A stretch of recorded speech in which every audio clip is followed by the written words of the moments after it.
Hi, this is Jacob Roden, and today I'm going to be showing you the not the static study, the prismatic machining workbench in CATIA 3DExperience. So here already we have our part pulled up. We just have a piece of bar stock that we put 5 holes into, and then you can also see, so we have, go into our part body here, we have our main stock, our hole, and then we've just used a pattern to make the rest of those holes. We also have here in our geometrical, so we have our plane. This is going to be our safety plane. It's easier to just kind of put this in before you have to put it in the workbench. So we just put this about ½ an inch above, and that'll be used later for when we have our tool moving across the top of the part.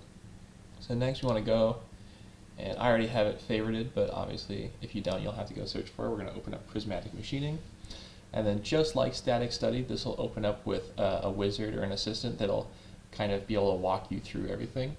So starting out, we're going to go to generic machine, and this will automatically make a couple parameters for us and everything. We're just going to press OK through that. You can import other machines that you might have based off like real machines and stuff, but for this we're just going to start out with our machine, and then we can go in here and open up all this stuff. And now I already have made a rough stock for this part, and that's just the dimensions of the stock you'll be working on minus whatever feature. So maybe if you were milling these sides, your rough stock might be a little bit bigger. But since we're just going through with the holes, we're not gonna have to do any milling. We already have our rough stock that's just gonna be the same size as the original pad that we had without the holes. So I already have made one, but to make one you would select rough stock and select your 3D shape, and you would just select this part body, and it would make a rough stock based off that part body.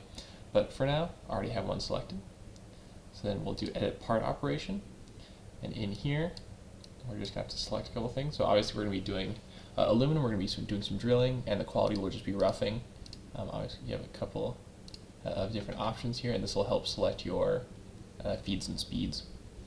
So to select our design part, this is going to be the finished part that we want. So we'll select this part body right here, and then obviously it says right here to skip this, press escape, and then to go next, you just double click. And then with our fixtures, we don't have a fixture set up yet, so we're not going to select anything. For our rough stock, we're going to go over here and click on our rough stock, and then double click. And our safety plane, we're just going to click here on our safety plane. And then fixtures, you don't need, but that would be something like a vise or maybe a toe clamps if you're using toe clamps. And then with that all done, we can press OK, and you can see up here as we go through, things will get checked off. So now tools. So if you had a library of tools, maybe you were working in a machine shop and you actually had specific tools that you were using that had specific sizes, you would just go and create those and then be able to search them. But for this, we're just going to make our own drill. So these holes are 0.125, so 1/8 of an inch. So we're going to have to make our own drill. So put in that right size, and obviously, realistically, we don't want a big, long, thin drill, so we'll shorten this up a little bit. It's not super important, at least for this example, but obviously depending on what features that you're machining and manufacturing, these different shapes could be very important, and especially if you are basing this off an actual tool that you're using. So now we can see over here that our drill has been saved, and then we can close out of resource creation. We have a tool. Obviously, depending on what you're doing, you might have multiple tools, but for this, we just need the one.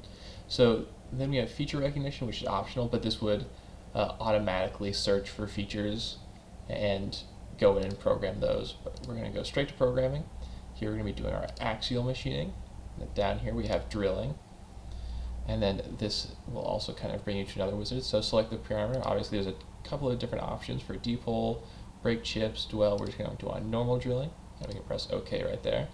And then we're going to want to select our tool. So this brings up the drilling tool search, but what you can also do is just go here and select the tool you created. Do you want to continue searching? You want to say no, since we've already selected the only tool that we're going to need. This will just keep searching and searching.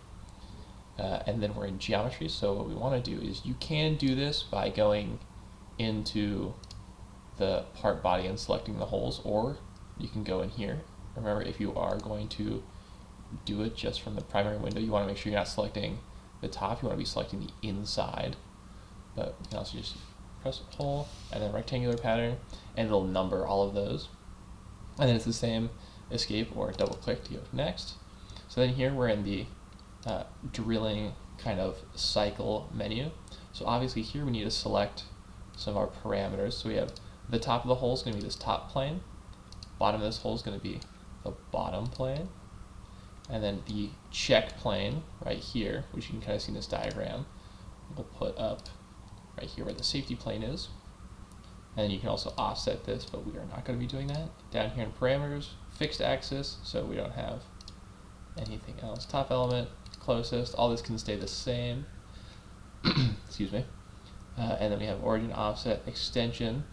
So this, for drilling, the extension is what type of hole. So obviously here we have a blind hole, which is a hole that would not go all the way through the stock, and then we have a through hole. We're drilling through holes, so we want to make sure that we press that, because that opens up some features in some of these other tabs here.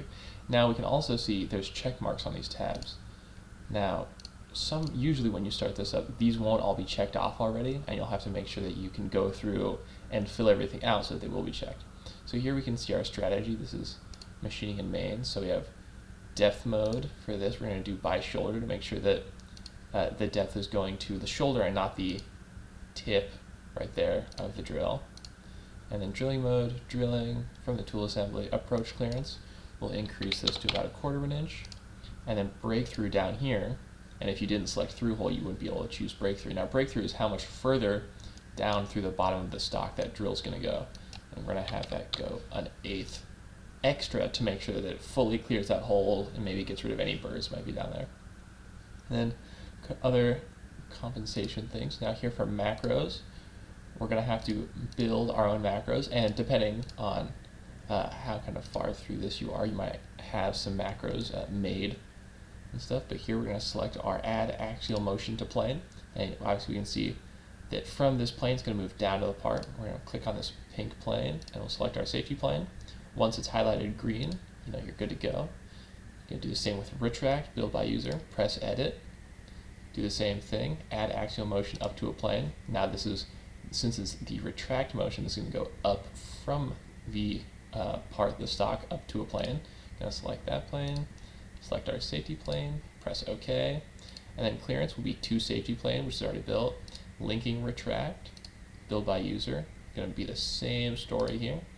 Obviously going up from the part to the plane, we'll select our safety plane right there.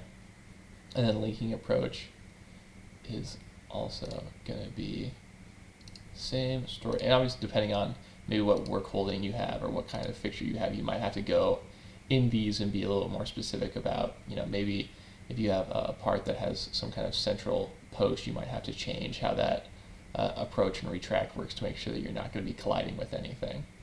And then we can go into our feeds and speeds. These are automatically calculated, but depending on what you're cutting and what kind of cutter you're using, you might actually have to go in and change these. Then you also have rapids and stuff for retracts.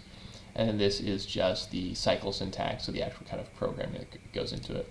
Now once all of these are checked off green, assuming everything has been put in correctly, you should be able to press simulate, and just like doing stress analysis, it should pull in a full simulation for you.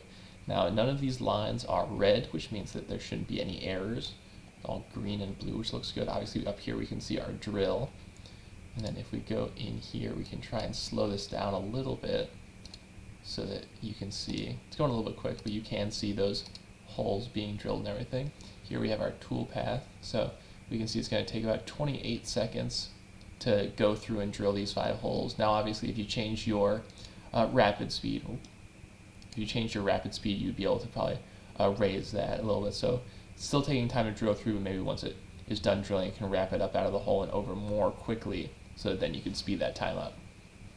And with that, then you can do, make sure that nothing's clashing. And then just get this time control out of the way.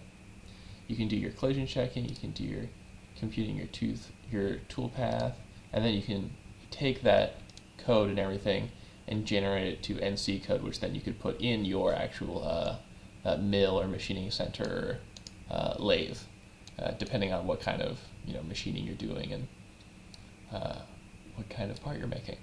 But yeah, thank you. I hope you learned from this, and have a great day.